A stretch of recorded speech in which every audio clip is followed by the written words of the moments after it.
अस्सलाम वालेकुम नाज़रीन, आसवाज़ होम कुकिंग में आपको वेलकम करती हूँ। आज मैं आपके साथ दाल माश की बहुत ही मज़ेदार सी कढ़ाई की रेसिपी शेयर कर रही हूँ। बनाना बहुत आसान है इसको, और बहुत ज़्यादा जल्दी ये कढ़ाई बनकर तैयार हो जाती है। जहाँ आपने बीफ, मटन और चिकन की कढ़ाई खाई होगी, वहाँ आप ये रेसिपी ट्राई करके देखिएगा। इंशाल्लाह आपको ये बेहद पसंद आएगी। तो रेसिपी को स्किप मत कीजिएगा, एंड तक देखिएगा। तो चलें मज़ेदार सी दाल माश कढ़ाई बनाना शुरू करते हैं। सबसे पहले कढ़ाई में ऑयल शामिल कर देंगे। मैं तकरीबन 1 कप के बराबर ऑयल शामिल कर रही हूँ। ऑयल को हम गर्म होने के लिए छोड़ देंगे।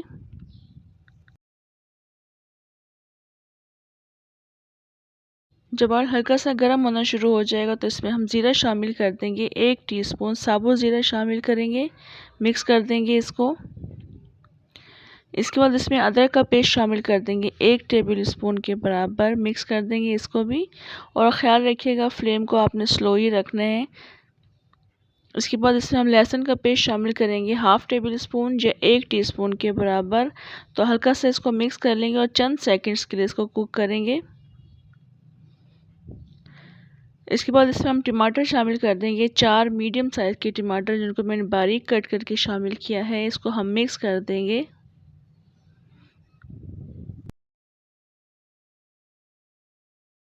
इसके बाद इसमें हम नमक शामिल कर देंगे, 1 टीस्पून के बराबर।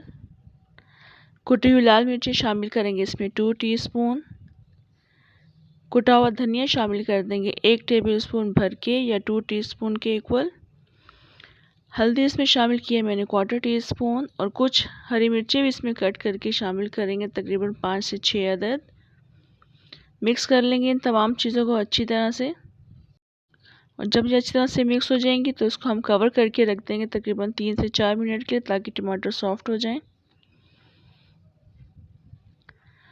अभी टमाटरों को पकते हुए 3 से 4 मिनट गुजर चुके हैं।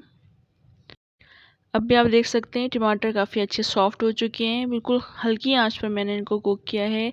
और ख़्याल रखिएगा आपने शुरू से लेकर आखिर तक आपने हल्की आंच ही रखनी है, फ्लेम मीडियम आपने बिल्कुल नहीं करना है। तो बस इस तरह से टमाटर सॉफ्ट हो जाएंगे तो हम इसको मैश करना शुरू कर देंगे, और तमाम टमाटरों को हम मैश कर लेंगे।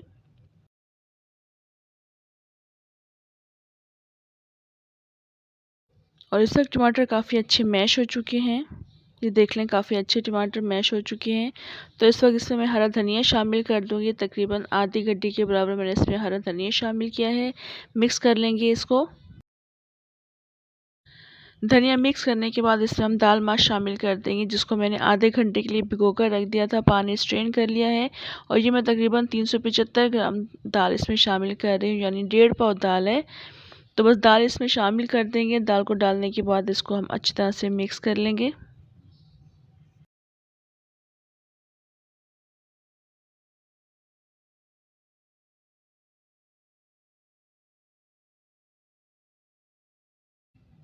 ये देखिए बस दाल को हम इस तरह से मिक्स कर लेंगे, और आप देख सकते हैं माशाल्लाह कितनी अच्छी ये दाल बन रही है। और इस वक्त अगर आपको रेसिपी अच्छी लग रही हो तो लाइक ज़रूर कर दीजिएगा। बस दाल को मिक्स करने के बाद इसमें मैंने हरी मिर्ची शामिल कर दी थी थोड़ी सी, जिसमें मैंने कट लगा लिया था, और थोड़ी सी साबुत लाल मिर्ची भी शामिल कर देंगे। मिक्स कर देंगे इनको भी, और मिक्स करने के बाद फिर हम पानी शामिल कर लेंगे। पानी हमने तकरीबन इतना शामिल करना है कि दाल के लेवल से ऊँचा नहीं होना चाहिए, बिल्कुल दाल के लेवल के बराबर होना चाहिए। तकरीबन 1 गिलास पानी शामिल करेंगे। पानी शामिल कर देंगे, उसको मिक्स कर लेंगे, और मिक्स करने के बाद कवर करके रख देंगे तकरीबन आधे घंटे के लिए। और ख़्याल रखिएगा आपने बिल्कुल स्लो फ्लेम करके इसको पकाना है, यानी बिल्कुल मध्यम आंच पे इसको पकाना है। हल्की आंच पे कुक होगी उतनी ज़्यादा अच्छी कुक होती है। तो बस कवर कर देंगे आधे घंटे के लिए। अभी तकरीबन इसको आधा घंटा गुजर चुका है, और इसका आप पानी देख सकते हैं बिल्कुल ड्राई हो चुका है। दरमियान दरमियान में मैं चेक भी करती रही थी, दाल बिल्कुल गली हुई नहीं थी। इस वक्त दाल में थोड़ी सी कसर है, इसको बस इस वक्त मिक्स कर लेंगे। और मैं आपको चेक भी करवा देती हूँ कि इस हद तक गल चुकी है, थोड़ी सी बस इसमें कसर बाकी थी।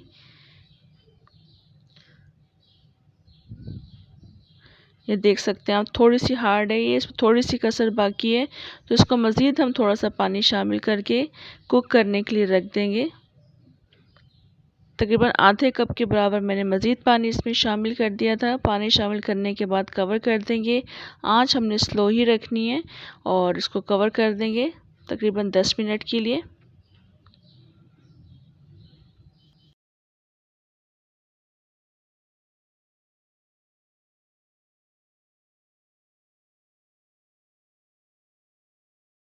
इस वक्त दाल को पकते हुए 10 मिनट मज़ीद गुजर चुके हैं और आप देख सकते हैं पानी इस वक्त ड्राई हो चुका है। मिक्स कर देंगे बस दाल को अच्छी तरह से, और मिक्स करने के बाद मैं आपको चेक करवाती हूँ ये किस हद तक दाल गल चुकी है। बिल्कुल आहिस्तगी के साथ हमने चम्मच चलाना है ताकि दाल टूटे नहीं। ये देखिए दाल बिल्कुल गल चुकी है, मैं आपको दिखा देती हूँ, कम्प्लीटली गल चुकी है इस वक्त। ये देख लें कम्प्लीटली गल चुकी है दाल इस वक्त। बस इसमें मज़ीद कुछ चीज़ें हम शामिल करेंगे, थोड़ा सा हरा धनिया ऊपर से डाल देंगे और थोड़ी सी हम साबुत हरी मिर्ची भी ऐड कर देंगे इसमें।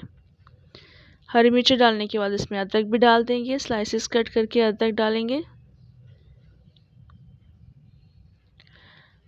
ये तमाम चीज़ें डालने के बाद इसको अच्छी तरह से मिक्स कर लेंगे और मिक्स करने के बाद इसको कवर करके रख देंगे 1 से 2 मिनट के लिए। उसके बाद फिर हम इसको डिश आउट करेंगे।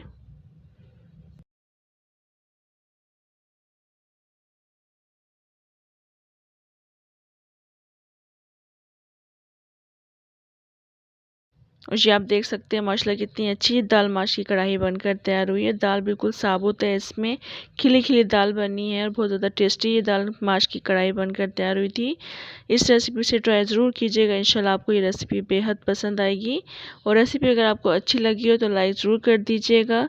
मेरे चैनल पर नए हैं तो सब्सक्राइब भी ज़रूर कर दीजिएगा। फ्रेंड्स और फैमिली में शेयर भी ज़रूर कीजिएगा। कॉमेंट से बताया करें रेसिपी कैसी लगी। इंशाल्लाह नेक्स्ट मज़ेदार सी रेसिपी के साथ दोबारा आऊँगी, तब तक के लिए इजाज़त दें। अल्लाह हाफ़िज़।